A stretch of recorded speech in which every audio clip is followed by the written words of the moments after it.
ಬಾಯ್ ನ್ಯೂಸ್ಗೆ ಸ್ವಾಗತ.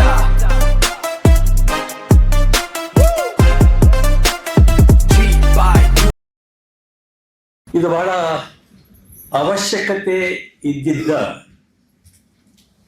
ಸಾರ್ವಜನಿಕ ವಿಚಾರಣೆಯ ಒಂದು ವೇದಿಕೆ. ನೀವು ನೊಂದು ನಿಮ್ಮ ಕಷ್ಟ ಕಾರ್ಪಣ್ಯಗಳಿಗೆ ಅಧಿಕಾರಿಗಳು, ನ್ಯಾಯಾಲಯಗಳು, ಸರ್ಕಾರ ನಿಮ್ಮ ನೆರವಿಗೆ ಕಾನೂನಿದ್ದರು, ಸಂವಿಧಾನ ಆಶಯಗಳಿದ್ದರು, ಸಂವಿಧಾನದಲ್ಲಿ ಅಂಬೇಡ್ಕರ್ ಅವರು ಕೊಟ್ಟಿರ್ತಕ್ಕಂತಹ ದೀನ ದಲಿತರಿಗೆ ಮಾನವೀಯ ಹಕ್ಕುಗಳನ್ನು ಕೊಟ್ಟು ಈ ಸ್ವತಂತ್ರ ಭಾರತ ದೇಶದಲ್ಲಿ ಜೀವಿಸಿ ಸಮಾನರಾಗಿ ಎಲ್ಲರೂ ಸಮಾನರು, ಅದು ಸಂವಿಧಾನದಲ್ಲಿದೆ. ನಿಜ ಜೀವನದಲ್ಲಿ ಸಮಾನತೆ ಶತಮಾನಗಳಿಂದ ನೊಂದವರಿಗೆ ಸಿಕ್ಕಲಿಲ್ಲ. ಇದು ಅನ್ಯಾಯದ ಪರಮಾವಧಿ. ನಮ್ಮ ನ್ಯಾಯಾಲಯ ಕೂಡ ಇದನ್ನು ನೋಡ್ತಾ ಇಲ್ವಲ್ಲ ಅಂತಕ್ಕಂಥ ಒಂದು ದುಃಖ, ಖೇದವಾದ ವಿಚಾರ. ನಾವೆಲ್ಲ ಸಾಮಾನ್ಯ ಜನರು, ರಾಜಕೀಯ ಮುತ್ಸದ್ದಿಗಳು, ಬುದ್ಧಿಜೀವಿಗಳು, ಸ್ವತಂತ್ರ ಹೋರಾಟಗಾರರು, ಕಷ್ಟಕರ್ಮಿಗಳು, ಸಾಹಿತಿಗಳು ಎಲ್ಲರಿಗೂ ಒಂದು ಗಾಢವಾದ ನಂಬಿಕೆ, ಒಂದು ನ್ಯಾಯಾಂಗದ ಮೇಲೆ ಅಚಲವಾದ ನಂಬಿಕೆ ಇತ್ತು. ನಮಗೆ ನ್ಯಾಯ ಧರ್ಮದ ಅಡಿಯಲ್ಲಿ ಸಿಗುತ್ತೆ. ಮಾನವ ಶಾಸ್ತ್ರ, ರಾಜಕೀಯ ಶಾಸ್ತ್ರ, ಸಾಮಾಜಿಕ ಶಾಸ್ತ್ರ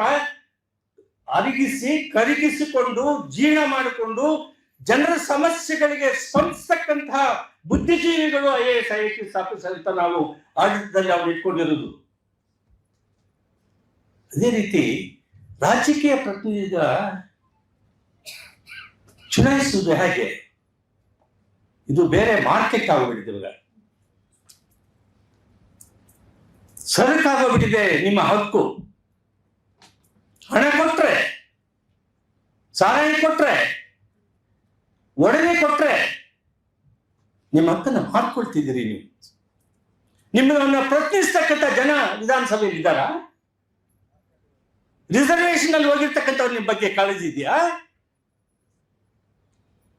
ರೈತರ ಬಗ್ಗೆ ಕಾಳಜಿ ಇದೆಯಾ? ದೀನದಲಿತರ ಬಗ್ಗೆ ಪಿಟಿಷನ್ ಕಾಯ್ದೆ 78ರಲ್ಲಿ ಕಾಯ್ದೆಯನ್ನ ಮಾಡಿದ್ರು. 79ನೇ ಇಸ್ವಿಯಿಂದ ಜಾರಿಗೆ ಬಂದಿದೆ. ವಿಶ್ಲೇಷಣೆ ಮಾಡಿದ್ದಾರೆ. ಯಾಕೆ ಇದು ಸಂಪೂರ್ಣವಾಗಿ ಅನುಷ್ಠಾನಕ್ಕೆ ತರೋದಕ್ಕೆ ಸಾಧ್ಯ ಆಗಲಿಲ್ಲ? ಯಾಕೆ ಆಗಲಿಲ್ಲ? ಯಾರು ಕಾರಣೀಭೂತರು ಅಂತ ವಿಶ್ಲೇಷಣೆ ಮಾಡಿದ್ದೀರಿ. ಸರ್ಕಾರದವ್ರು ಬರಬೇಕಾಗಿತ್ತು, ಇವತ್ತು ಬಂದಿಲ್ಲ. ನೀವು ಬಂದಿಲ್ಲ ಅಂತ ಹೇಳಿ ಜವಾಬ್ದಾರಿಯನ್ನ ನೀವು ನಿರ್ವಹಿಸದೆ ಇದ್ರೆ ಜನ ನಿಮ್ಮನ್ನು ಬಿಡಲ್ಲ ಅಂತಕ್ಕಂಥ ಒಂದು ಎಚ್ಚರಿಕೆಯನ್ನ ಈ ಪತ್ರಿಕೆಗೆ ಹೇಳ್ತಾ ಇದ್ದೀವಿ. ಅಂದ್ರೆ ಜನಪ್ರತಿನಿಧಿಗಳು ನಮ್ಮ ಸೇವಕರು, ನ್ಯಾಯಾಧೀಶರು ನಮ್ಮ ಸೇವಕರು, ಜನರ ಸೇವಕರು, ನೌಕರಿಶಾಹಿ ಅಧಿಕಾರಿಗಳು ನಮ್ಮ ಸೇವಕರು. ಯಾಕೆ ಸೇವಕರು ಅಂತೀವಿ? ಯಾಕೆ ಡೆಫಿನೇಷನ್ ಅಲ್ಲಿ ಪಬ್ಲಿಕ್ ಸರ್ವೆಂಟ್ ಅಂತ ಹೇಳ್ತೀವಿ? ಪಬ್ಲಿಕ್ ಸರ್ವೆಂಟ್ ಅಂತ ಹೇಳಿದ್ರೆ ಜನರಿಗಾಗಿ, ಜನರಿಗೋಸ್ಕರ ಇರ್ತಕ್ಕಂಥ ಜನ. ನೀವಿಲ್ಲದಿದ್ದರೆ ಅವರಿಗೆ ಬೇಡ. ಅವರು ಕಾರ್ನಲ್ಲಿ, ಏರ್ ಕಂಡೀಷನ್ ನಲ್ಲಿ, ಬಂಗ್ಲಾದಲ್ಲಿ, ಏರೋಪ್ಲೇನ್ ನಲ್ಲಿ ಹೋಗೋದಕ್ಕೆ ನಿಮ್ಮ ಹಣದಿಂದ, ನಿಮ್ಮ ಟ್ಯಾಕ್ಸ್ ಮನಿಯಿಂದ, ಟ್ಯಾಕ್ಸ್ ಪ್ರತಿಯೊಬ್ಬನು ಕೊಡ್ತಿದ್ದೀರಿ. ಇವತ್ತು ಹೋಟೆಲ್ಗೆ ಹೋಗಿ ಒಂದು ಕಾಫಿ ಕುಡಿದ್ರೆ GST ಆಗ್ತಾನೆ, ಸೆಂಟ್ರಲ್ ಗವರ್ಮೆಂಟ್ಗೆ ಮತ್ತು ಸ್ಟೇಟ್ ಗವರ್ಮೆಂಟ್ಗೆ. ನೀವು ಟ್ಯಾಕ್ಸ್, ಇನ್ಕಮ್ ಟ್ಯಾಕ್ಸ್ಗೆ ಒಳಪಟ್ಟಿರೋದಿಲ್ಲ ನೀವೆಲ್ಲ. ಆದ್ರೆ ಇಂಡೈರೆಕ್ಟ್ ಟ್ಯಾಕ್ಸ್ ನಲ್ಲಿ ನೀವು ಹಣ ಕೊಟ್ಟಿದ್ದೀರಿ ಸರ್ಕಾರದ ಅಧಿಕಾರಿಗಳಿಗೆ, ರಾಜಕಾರಣಿಗಳಿಗೆ, ನ್ಯಾಯಾಧೀಶರಿಗೆ. ಇದನ್ನ ಅರ್ಥಕೋಬೇಕಾಗಿದೆ. ನಿಮ್ಮ ಕಷ್ಟದ ಬೆವರಿನಿಂದ ಬಂದಿರತಕ್ಕಂಥ ಹಣದಿಂದ ನೀವೆಲ್ಲ ಮೆರಿತಾ ಇದ್ದೀರಿ.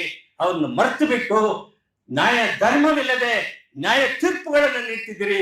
ನೀವು ಇದನ್ನ ಸಹಿಸುತ್ತಿಲ್ಲ ಜನರು ಅಂತ ಹೇಳ್ತಕ್ಕಂಥ ಸಂದರ್ಭದಲ್ಲಿ ಹೇಳ್ತಿದ್ದೀರಿ. ಈ ಕಾಯ್ದೆ ಮಾಡಿದ್ರಲ್ಲ, ಈ ಕಾಯ್ದೆಯನ್ನ ಅನುಷ್ಠಾನಕ್ಕೆ ಜವಾಬ್ದಾರಿ ಕೊಟ್ಟಿದ್ದು ಯಾರಿಗೆ? ಸಹಾಯಕ ಆಯುಕ್ತರು. ನೀವು ಹೋಗಿ ಅರ್ಜಿಯನ್ನು ಹಾಕ್ಬೇಕಾಗಿರ್ತಕ್ಕಂಥದ್ದು ಪ್ರಮೇಯ ಇಲ್ಲ. ಸ್ವಯಂವಾಗಿ ಈ ರೀತಿಯ ಹರಿಜನ ಗಿರಿಜನರ ಗ್ರಾಂಟೆಡ್ ಲ್ಯಾಂಡ್ ಅನ್ನ ಮಾರಿರ್ತಕ್ಕಂಥವರು, ಮಾರಿರುವುದು ಗ್ರ್ಯಾಂಡ್ ಕಂಡೀಷನ್ಗೆ ಒಳಪಟ್ಟು ಮಾರಿದ್ದಾರೆ ಅಂತ ಹೇಳಿದ್ರೆ ಸುಮೋಟೋ ಅವರೇ ಕ್ರಮ ತಗೊಳ್ತಕ್ಕಂತಹ ಶಾಸನಬದ್ಧ ಕರ್ತವ್ಯ ಅಸಿಸ್ಟೆಂಟ್ ಕಮಿಷನರ್ಗಿದೆ. ಎಷ್ಟು ಕೇಸ್ಗಳನ್ನ ನೀವು ಸುಮೋಟೋ ತಗೊಂಡಿದ್ದೀರಿ? ಯಾಕೆ ತಗೊಳ್ಳಿಲ್ಲ? ಹಕ್ಕನ್ನ ಈ ಜನರಿಗೆ ಕೊಟ್ಟಾಗ ಕಾಯ್ದೆಯಲ್ಲಿ ಇದನ್ನ ಸಂವಿಧಾನಬದ್ಧವಾದ ಆಡಳಿತವನ್ನ ಜವಾಬ್ದಾರಿಯುತವಾಗಿರ್ತಕ್ಕಂತಹ ಸರ್ಕಾರಗಳು ನಿರ್ವಹಿಸಬೇಕಾಗಿರ್ತಕ್ಕಂತಹ ಕೆಲಸವು ಸಂವಿಧಾನಬದ್ಧವಾದ ಕೆಲಸ ಅವ್ರಿಗಿದ್ರೆ ಅರ್ಜಿಗಳನ್ನ ಕೊಟ್ಟರೂ ಕೂಡ ನಮ್ಮ ಜಮೀನು ಗ್ರಾಂಟೆಡ್ ಲ್ಯಾಂಡ್ ಇದು, ನಮ್ಮ ತಾತನಿಗೆ ನಮ್ಮ ಅಪ್ಪನಿಗೆ ಗ್ರಾಂಟ್ ಮಾಡಿದ್ರು, ಫ್ರೀ ಗ್ರಾಂಟ, ಗೋಮೋರ್ ಫುಡ್ ಸ್ಕೀಮ, ಬಹುರಕ್ಕಮ, ಇನಾಮ್ ಲ್ಯಾಂಡ, ಯಾವ ಲ್ಯಾಂಡ್ ಅಂತ ಡೆಫಿನೆಟ್ ಆಗಿ ಆಕ್ಟ್ ಅಲ್ಲಿ ಬಹಳ ಕೂಲಂಕುಷವಾಗಿದೆ. ಇಂಗ್ಲಿಷ್ ಓದಕ್ ಅರ್ಥ ಆಗಲ್ವಾ? ಅರ್ಥೈಸ್ಕೊಳಕ್ ಆಗಲ್ವಾ? ನಿಮ್ಗೆ ಅರ್ಥ ಆಗ್ಲಿಲ್ಲ ಅರ್ಥೈಸಿ ಅಂತ ಹೇಳಿ ವಕೀಲರನ್ನ ಕೇಳಕ್ ಆಗಲ್ವಾ? ವಕೀಲರಿಲ್ಲ ಅಂದ್ರೆ ಮೇಲಧಿಕಾರಿಗಳ ಹತ್ರ ತಿಳ್ಕೊಳಕ್ ಆಗಲ್ವಾ? ತಿಳ್ಕೊಂಡು ಕೆಲಸ ನಿರ್ವಹಿಸ್ತಕ್ಕಂಥ ಜವಾಬ್ದಾರಿ ನಿಮ್ಗಿಲ್ವಾ? ಕೆಲಸ ನಿರ್ವಹಿಸ್ತಕ್ಕಂಥ ಜವಾಬ್ದಾರಿ ನಿಮಗೆ ಕೊಟ್ಟಾಗ ನಿರ್ವಹಿಸದೇ ಇದ್ದಾಗ ಎಂತಹ ನೀನು ಅಧಿಕಾರಿ, ಎಂತಹ ಪಬ್ಲಿಕ್ ಸರ್ವೆಂಟ್ ನೀನು? ಡಿರ್ಲಿಕ್ಷನ್ ಆಫ್ ಡ್ಯೂಟಿ. ಅವರನ್ನೆಲ್ಲ ಅದಕ್ಕೆ ಮೇಲೆ ಕ್ರಮ ತೆಗೆದುಕೊಂಡು ಮೇಲಿನ ಕಂದಾಯ ಸಚಿವರು ಮತ್ತು ಚೀಫ್ ಮಿನಿಸ್ಟರು ಕ್ರಮಕ್ಕೆ ಒಳಪಡಿಸಿ ಅವರನ್ನೆಲ್ಲ ಆ ಕೆಲಸದಿಂದ ವಜಾ ಮಾಡಿಸಬೇಕಾಗಿರ್ತಕ್ಕಂಥ ಇದು. ಅದು ಮಾಡಲಿಲ್ಲ. ಬರೀ ಕಂದಾಯ ಸಚಿವರು ಮೆರೀತಾ ಇದ್ರೆ, ನಾವು ಪ್ರಗತಿಪರ ಸರ್ಕಾರ ಅಂತ ಹೇಳ್ಕೊಳ್ತಾ ಇದ್ರೆ, ಈ ಜನರ ಬದುಕನ್ನು ಏನ್ ನೋಡ್ತಾ ಇದ್ದೀರಿ? ಇದರ ಬಗ್ಗೆ ಯಾರಾದರೂ ವಿಧಾನಸಭೆಯಲ್ಲಿ ಮಾತಾಡಿದ್ದಾರೆ? ಯಾಕೆ ಮಾತಾಡಲಿಲ್ಲ? ಯಾಕೆ ಟೀಕೆ ಟಿಪ್ಪಣಿ ಮಾಡಲಿಲ್ಲ? ನ್ಯಾಯಮೂರ್ತಿಗಳು, ಸುಪ್ರೀಂ ಕೋರ್ಟ್ನವರು ತೀರ್ಪು ಅಸಂಬದ್ಧವಾದ, ಅಸಂವಿಧಾನಿಕವಾಗಿರ್ತಕ್ಕಂಥ ಸುಪ್ರೀಂ ಕೋರ್ಟ್ ತೀರ್ಪುಗಳ ವಿರೋಧವಾಗಿ ತೀರ್ಪುಗಳನ್ನು ನೀಡಿದಾಗ ಅದರ ಬಗ್ಗೆ ಯಾಕೆ ಚಕಾರ ಮಾಡಲಿಲ್ಲ? ಪುಸ್ತಕದ ಪೇಪರ್ನಲ್ಲಿ ಬರೀಲಿಲ್ಲ, ಟೆಲಿವಿಷನ್ ನಲ್ಲಿ ಮಾತಾಡಲಿಲ್ಲ ಅಂತ ಹೇಳಿ ಸಂದರ್ಭದಲ್ಲಿ ನಾನು ಪ್ರಶ್ನೆ ಮಾಡ್ತಾ ಇದ್ದೀನಿ. ಈ ತೀರ್ಪು ಕೊಟ್ರೆ, ಅಸಮಂಜಸವಾಗಿರ್ತಕ್ಕಂಥ ತೀರ್ಪನ್ನು ನೀಡಿದರೆ, ಸಂವಿಧಾನಬದ್ಧವಾದ ತೀರ್ಪನ್ನು ನೀಡಲಿಲ್ಲ ಅಂದ್ರೆ ಜನರು ಒಪ್ಪುತ್ತಾರೆ ಅಂತ ನೀವು ತಿಳ್ಕೊಂಡಿದ್ರೆ ಈ ಸಮಾವೇಶನೆ ಸಾಕ್ಷಿ ನಿಮಗೆ ವಿರೋಧವಿದೆ ಅಂತ ಹೇಳಿ. ಇದು ನಿಲ್ಲಲ್ಲ. ಇಲ್ಲಿ ಫುಲ್ ಸ್ಟಾಪ್ ಅಲ್ಲ. ಇದು ಪ್ರಾರಂಭ. ಇನ್ನು ಮುಂದೆ ನದಿಗಳ ಪ್ರವಾಹ. ಅರ್ಥ ಮಾಡ್ಕೋಬೇಕಾಗಿದೆ. ಸರ್ಕಾರ ಅರ್ಥ ಮಾಡ್ಕೋಬೇಕಾಗಿದೆ. ಅಧಿಕಾರಿಗಳು ಅರ್ಥ ಮಾಡ್ಕೋಬೇಕಾಗಿದೆ. ನ್ಯಾಯಮೂರ್ತಿಗಳು ಕೂಡ ಅರ್ಥ ಮಾಡ್ಕೊಳ್ಳಿಲ್ಲ ಅಂತ ಹೇಳಿದರೆ ನಿಮ್ಮ ಕೈ ಮೀರಿ ನಿಮ್ಮ ಎಕ್ಸಿಸ್ಟೆನ್ಸ್ಗೆ ತಾಪತ್ರಯ ಬರ್ತದೆ ಅಂತಕ್ಕಂಥದ್ದನ್ನ ಈ ಸಂದರ್ಭದಲ್ಲಿ ಹೇಳ್ತಿದ್ದೀನಿ. ಸ್ವತಂತ್ರ ಭಾರತ ದೇಶ ಇದು. ಎಲ್ಲರೂ ಸಮಾನರು ಅಂತ ಹೇಳಿರ್ತಕ್ಕಂಥ ಅಂಬೇಡ್ಕರ್ ಅವರ ಅನುಚ್ಛೇದ 14. ಎಲ್ಲರೂ ಆರ್ಥಿಕ ಸ್ವಾವಲಂಬನೆ ಬೇಕು ಅಂತ ಹೇಳಿರ್ತಕ್ಕಂಥದ್ದು ಅಂಬೇಡ್ಕರ್ ಅವರು. ಎಲ್ಲರಿಗೂ ಸಾಮಾಜಿಕ ನ್ಯಾಯ ನೀಡಬೇಕು ಅಂತಕ್ಕಂಥದ್ದು ಅಂಬೇಡ್ಕರ್ ಅವರು. ಶೆಡ್ಯೂಲ್ ಕ್ಯಾಸ್ಟ್, ಶೆಡ್ಯೂಲ್ ಟ್ರೈಬ್, ಹಿಂದುಳಿದ ಜನರಿಗೆ ಅಧಿಕಾರದಲ್ಲಿ, ರಾಜಕೀಯ ಅಧಿಕಾರದಲ್ಲಿ, ಆರ್ಥಿಕ ಸ್ವಾವಲಂಬನೆ, ಸರ್ಕಾರದ ಉದ್ಯೋಗದಲ್ಲಿ,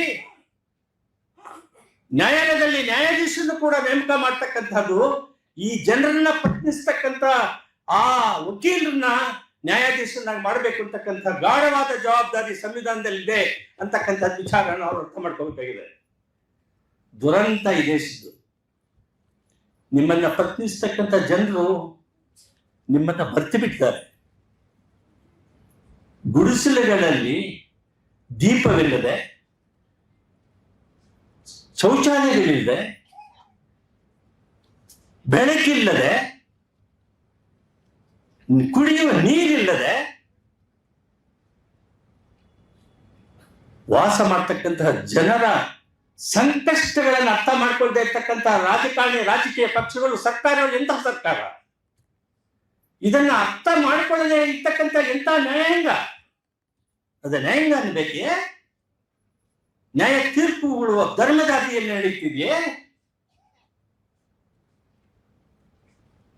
ಯಾವ ರೀತಿ ನೀವು ಮಾರಿದ್ದೀರಿ? ಯಾಕೆ ಮಾರಿದ್ದೀರಿ? ಎಂಥ ಸಂದರ್ಭದಲ್ಲಿ ನಿಮ್ಮ ತಂದೆ ತಾಯಿಯಂದರು ಮಾರಿದ್ದಾರೆ? ಅನಕ್ಷರಸ್ಥರು. ಒಂದು ಗ್ರಾಮದಲ್ಲಿ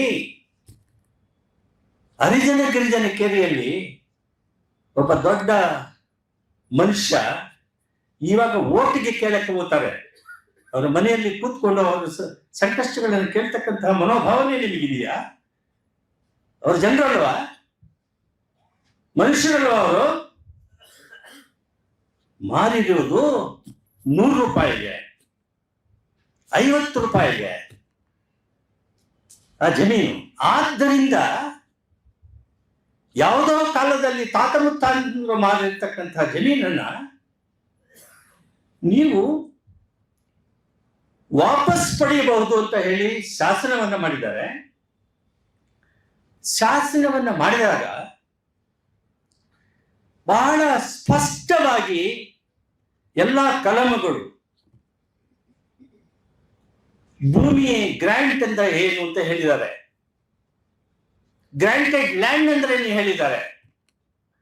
ಯಾವ್ಯಾವ ಲ್ಯಾಂಡ್ಸ್ ಗ್ರಾಂಟೆಡ್ ಲ್ಯಾಂಡ್ ಅಂತ ಅದರಲ್ಲಿ ಸಂಶಯನೇ ಇಲ್ಲ. ಎಕ್ಸೆಪ್ಟ್ KVOA ಇಲ್ಲಿ ತೋಟಿ ತಳಾರಿ ಲ್ಯಾಂಡ್ಸ್, ಶಾನ್ಬೋರ್ಡ್ ಲ್ಯಾಂಡ್ಸ್ ಅವು ಬಿಟ್ರೆ, ತೋಟಿ ತಳಾರಿ ಲ್ಯಾಂಡ್ಸ್ ಬಿಟ್ರೆ ಮಿಕ್ಕಿದ ಎಲ್ಲ ಕೂಡ ಗ್ರಾಂಟೆಡ್ ಲ್ಯಾಂಡ್ ಒಳಗಡೆ ಆ ಡೆಫಿನೇಷನ್ ಅಲ್ಲಿ ಇದೆ. ಏನು ನಿಮಗೆ ಕಷ್ಟ ಅರ್ಥ ಮಾಡ್ಕೊಳ್ಳೋಕೆ? ಯಾಕೆ ನೀವು ಈ ಇಶ್ಯೂ ಇದೆ? Clomore Footstone is not a granted land. Abolition ಕೊಟ್ಟಿರ್ತಕ್ಕಂಥದ್ದು ನೋ ಗ್ರಾಂಟೆಡ್ ಲ್ಯಾಂಡ್.